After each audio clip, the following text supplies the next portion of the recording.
So then at what, 7 years old, you moved back to the U.S.? Yep, moved back to the U.S. Went to grammar school there in St. Louis, Missouri. Was living in U-City and between U-City and E.St. Louis. Because my dad was working over at SIU.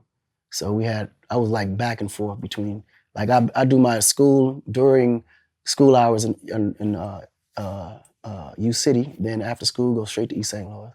So I was always, and East St. Louis was like probably the most craziest, ghettoest place I've ever seen in my life. Because at the time when I was coming up there, it was so bad around there that I remember when the police went on strike for 30 days. Wow. Can you imagine a place so bad that the police go on strike for 30 days? Because they just feel like, we're not risking our lives for what y'all trying to pay. It's like, this is crazy. So just all hell broke loose. It was loose that bad. at that point. It was that bad, Okay, because I've always associated you with Jersey City. Right, so. That came later? That came later. Jersey City came later. So after Jersey City, my dad went to Miami for about 2 years. And then from there, we went straight to Jersey City. And Jersey City is where I started actually from high school. It was from 9th grade where I went to Jersey City. And Jersey City was a little different because that's when, you got that transition between being a boy to a man and starting to really understand life for what it really is at that age where you start to comprehend what's going on around you. So that's why Jersey City was given so much credit at that time, because Jersey was really where I learned to understand me as a person and just became who I was. You know what I mean? Right, because I guess your parents moved to Atlanta at one point and left you and your brothers in Jersey City. Yeah, Pops took the job and he came and we was in Jersey together for about 2 years. Around 10th grade, he got offered a job in Atlanta. So he took moms and went to Atlanta and said, listen, you guys have a choice. You guys are adults. You could stay here or you can go with us to Atlanta and continue schooling there. Me and my brother Muhammad was like, we'll stay here. So we had this big ass 3-story house right on Kennedy Boulevard.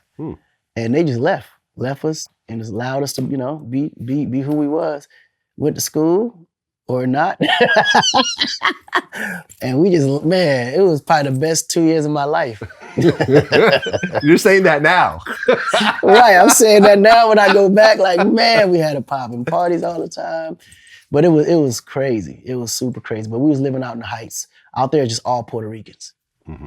And then up on the hill, where it's more niggas. That's where the niggas was in the hill, up in the hill, and then up in the Heights was all Puerto Ricans. So I was living in the Heights. So I was raised by more Puerto Ricans than blacks when I was in Jersey. Because ultimately it seemed like it was just a different feeling. And then the Latin culture was more closer to me at that moment because of my African roots and everything.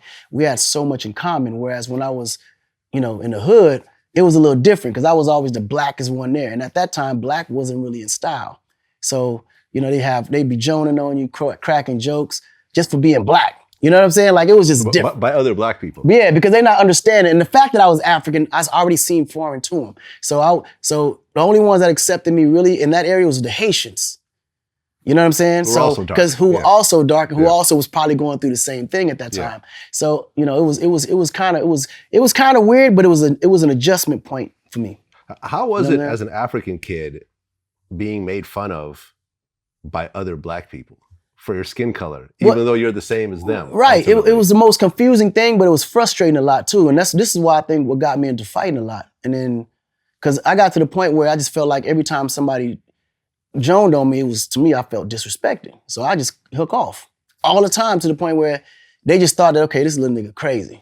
And they would dare any new school, like a new student that would come in, they would literally dare him because they just know I was going to react. And then my English wasn't that good either. Right, because you spoke French? Right. When I first came to the States, I spoke French, Spanish, Wolof, and was learning English. So my biggest thing was because I had such a deep accent, I didn't want nobody to know that I was foreign. So I kind of just focused on learning English with no accent. But you pulled off. Because usually, I was 4 when I came over. Right. So I don't have an accent. But my cousins, which are around your age, all have accents. Right. But you have no accent, which is pretty amazing. Man, that was the focus though. Like I literally focused on it to the point where I didn't speak no French, pretty much no, because in the Midwest, there was nobody Spanish there. So I didn't speak Spanish or try to speak Spanish again until I got to Jersey. And by that time I had lost most of it.